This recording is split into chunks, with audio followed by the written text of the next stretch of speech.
Two rectangles x and y are similar. The perimeter of rectangle x is 15 times the perimeter of rectangle y. If the area of rectangle x is 1125 centimeters squared, then what is the area of rectangle y in centimeters squared?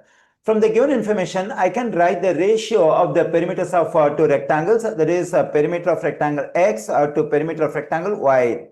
Okay, let me assume the perimeter of rectangle y as just 1. Then what is the perimeter of rectangle x? Let's consider the information we have over here. That is the perimeter of rectangle x is 15 times the perimeter of rectangle y.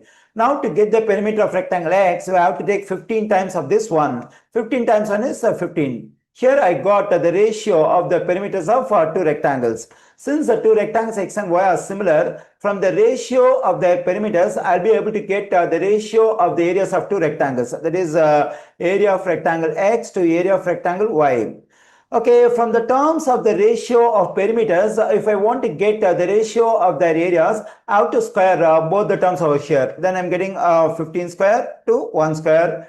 The value of 15 square is 225. The value of 1 square is 1. Here I got the ratio of the areas of two rectangles x and y. From the terms of the ratio over here, if I want to get the original quantities, I mean the area of rectangle x and area of rectangle y, I have to multiply both the terms of the ratio by the same non-zero number, say k.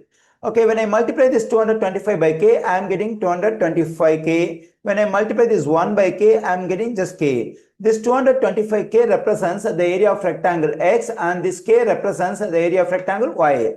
Already we have the area of rectangle x, it's given over here, that is 1125. So this 225k must be equal to 1125. Now let's solve for k in this equation. Let's divide both sides of the equation by 225. Let me do it. Here this 225 will cancel out. I am getting k on the left side. On the right side, when I divide 1125 by 225, I am getting 5. Here I got the value of k. We know that this k represents the area of rectangle y. That's what we require. So k equals to, we got the value, that is 5. So the area of rectangle y is 5 centimeter squared.